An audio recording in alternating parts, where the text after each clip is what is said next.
प्रभु यीशु मसीह के नाम में आप सभी को जय मसीह की। आज मैं आपको संत फ्रांसिस जेवियर के जीवन के बारे में बताने वाला हूं, इसलिए वीडियो के अंत तक बने रहें। अगर आप मेरा वीडियो पहली बार देख रहे हैं तो चैनल को सब्सक्राइब कर दें और घंटी को भी ऑन कर दें ताकि वीडियो का नोटिफिकेशन हर समय आपको मिलता रहे। संत फ्रांसिस जेवियर 15वीं सदी में कैथोलिक धर्म प्रचारक थे।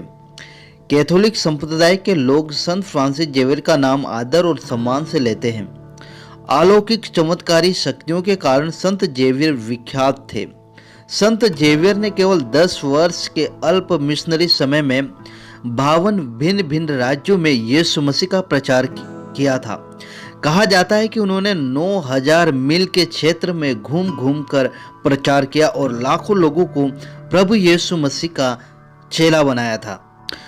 संत फ्रांसिस जेवियर का जन्म 7 अप्रैल 1506 ईस्वी सन को स्पेन के एक राजघराने में हुआ था। उनका वास्तविक नाम फ्रांसिस्को द जेवियर जासूस था, लेकिन उन्होंने घर त्याग कर कैथोलिक धर्म का प्रचार करने का दृढ़ निश्चय कर लिया और धर्म प्रचारक होने के कारण उनका नाम संत फ्रांसिस हो गया। संत फ्रांसिस जेवियर सन से पहले एक सिपाही थे। वे इग्नाटियस लोयला के छात्र थे। इग्नाटियस लोयला जीसस के आदेश के संस्थापक थे। बताया जाता है कि पुर्तगाल के राजा जॉन III और उस वक्त के पोप ने जेसुइट मिशनरी बनकर फ्रांसिस जेवियर को धर्म के प्रचार के लिए भारत भेजा था। उस समय गोवा में पुर्तगाल का अधिकार था। उन्होंने पूर्व की जोखिम भरी समुद्री यात्रा 1551 से आरंभ की। इस यात्रा के दौरान वे मोजाम्बिक, मालदी, केन्या, सोक्रेता होते हुए गोवा पहुंचे थे। ओल्ड गोवा, जो कि पुराना गोवा है, को अपना स्थानीय निवास बनाकर काफी समय तक आसपास के क्षेत्रों में धर्म प्रचार किया। गोवा में मिशनरी कार्य करने के बाद वे मद्रास तथा त्रावणकोर गए। यहाँ मिशनरी कार्य करने के उपरांत वे 1545 ईस्वी में मलाया प्रायद्वीप में प्रभु यीशु मसीह का प्रचार के लिए रवाना हो गए।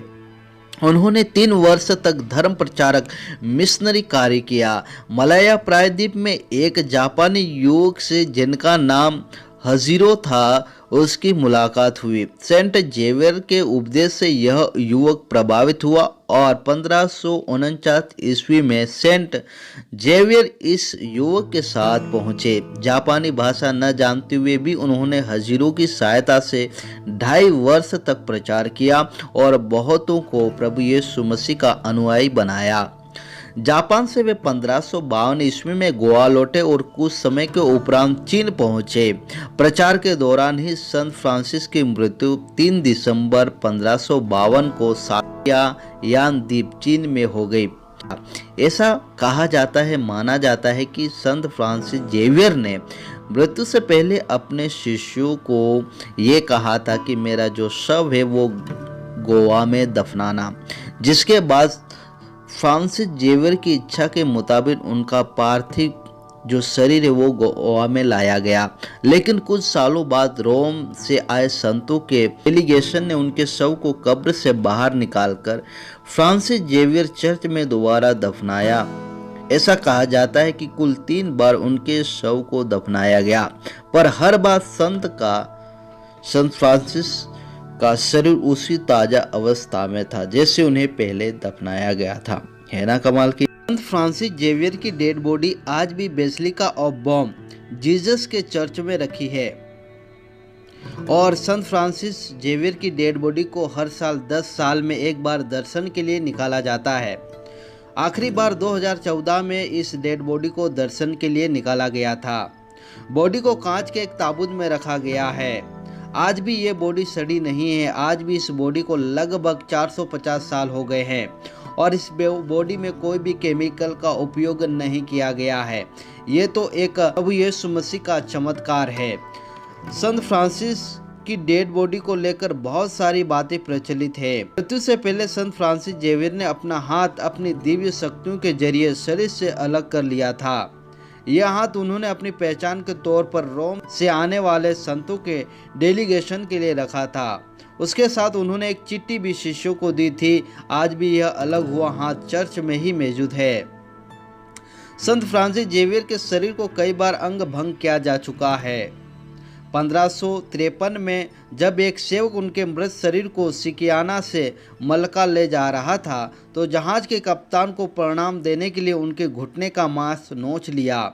1554 में एक पुर्तगाली महिला यात्री ने उनकी एड़ी का मांस काटकर स्मृति के रूप में उनके पवित्र अवशेष अपने साथ पुर्तगाल में ले गई।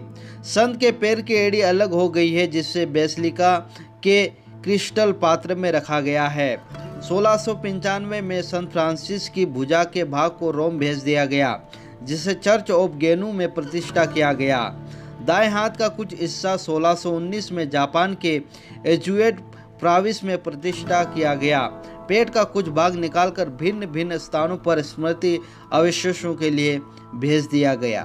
तो मेरे प्रियो, ये थी संत फ्रांसिस जेवियर की गवाही के बारे में। अगर वीडियो आपको अच्छा लगा तो लाइक कर दे, कमेंट कर दे और शेयर कर दे। शेयर करना बिल्कुल ना भूलें। चैनल में नए हैं तो चैनल को सब्सक्राइब करके जाएं ताकि वीडियो का नोटिफिकेशन हर समय आपको मिलता रहे। प्रेज द लॉर्ड, जय मसीह की।